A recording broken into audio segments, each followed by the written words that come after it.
I've always had a kind of alien curiosity about Nova Scotia. I grew up traveling between Ontario and the state of Maryland, and I probably spent 3 years trying to convince my mom to move here before we did. I wanted to go where I felt I had some roots. My father's mother left Russia and immigrated to Calgary after landing at Pier 21 on the waterfront. Because I can't know where my mom's ancestors came from, I set my roots here in Nova Scotia. To me, having deep roots is a big privilege, and Nova Scotia is a place where quite a few of them intersect. British settlers established the first Canadian responsible government in Nova Scotia, when men dominated politics exclusively.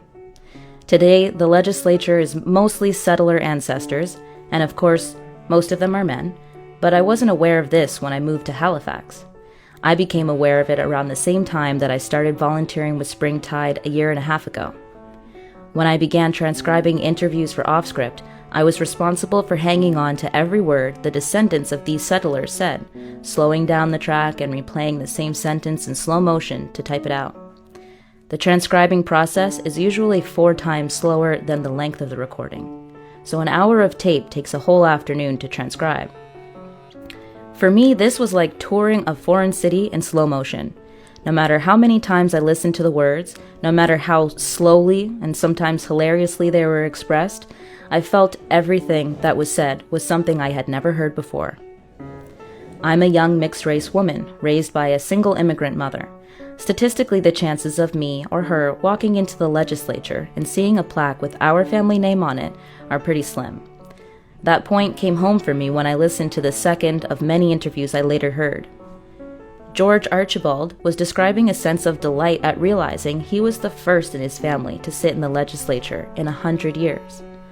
I thought that must be touching, walking into Province House and seeing that one of your ancestors sat there 100 years ago. Then he revealed that more than 100 years before that, Truro had a strong history of Archibalds in the legislature.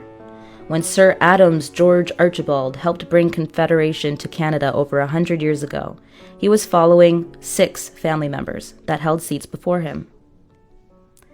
I came to think that this lineage was a big part of why he felt comfortable in the House, even when he was being criticized or targeted. He had a lot of reasons to believe he belonged there, and fewer reasons to think he didn't. In the city of Nova Scotia politics, he was an Archibald, and Archibalds before him paved the roads of the city I toured, listening to stories from people who also lived there. George fell into politics because he was George. George who had a farm. George with political lineage dating back to before Confederation. The history of George's family made me interested in a particular question. How do people get to political power in Nova Scotia if they're not an Archibald?